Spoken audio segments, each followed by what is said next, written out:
You guys doing? Good, how are you? I'm great. I wore my lucky socks tonight, so you know I came here to win. Yep. Thank you.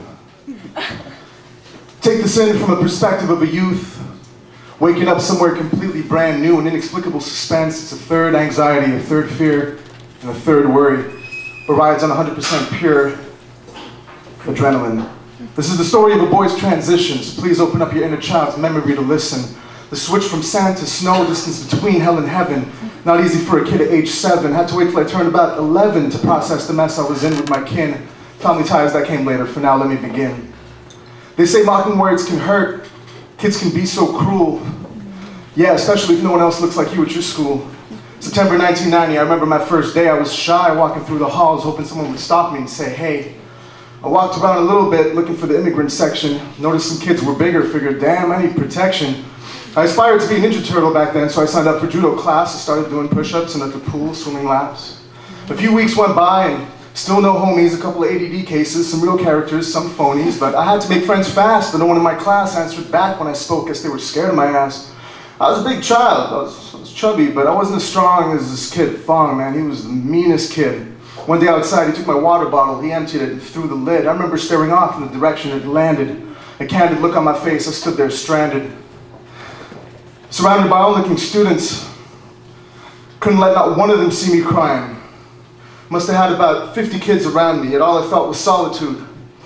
Tears could have filled up an ocean like a spill of oil that's crude. Couldn't grasp why this lapse of time felt so timeless in the end. I just wanted to comprehend. Why, Fong? Maybe someone did you wrong when you first came to this land. I bet you didn't even understand. You had to push me down so that you weren't being the one being pushed. So I was 7 years old and wise enough to stay shushed. I danced circles in my head like a dancer looking for the answer. I knew I sounded foreign from the country I was born in, and I didn't speak much English, and I spoke zero French, so you bet your ass I ate lunch by myself on the schoolyard bench. And every day at noon I would tell myself soon someone would one day spot me. And they did. This fine honey, a glance, she shot me. And then she ran to the corner of the schoolyard and put her back up against the green fence, and she tucked her hair behind her ears, looked down and dug her toes in the dirt. So I walked up to her and I stood there nervously, because that's exactly how 7-year-olds flirt. I untucked my shirt and I did one of these. And I asked her name. She said, I want to be your friend. To them you're different, but to me you're the same.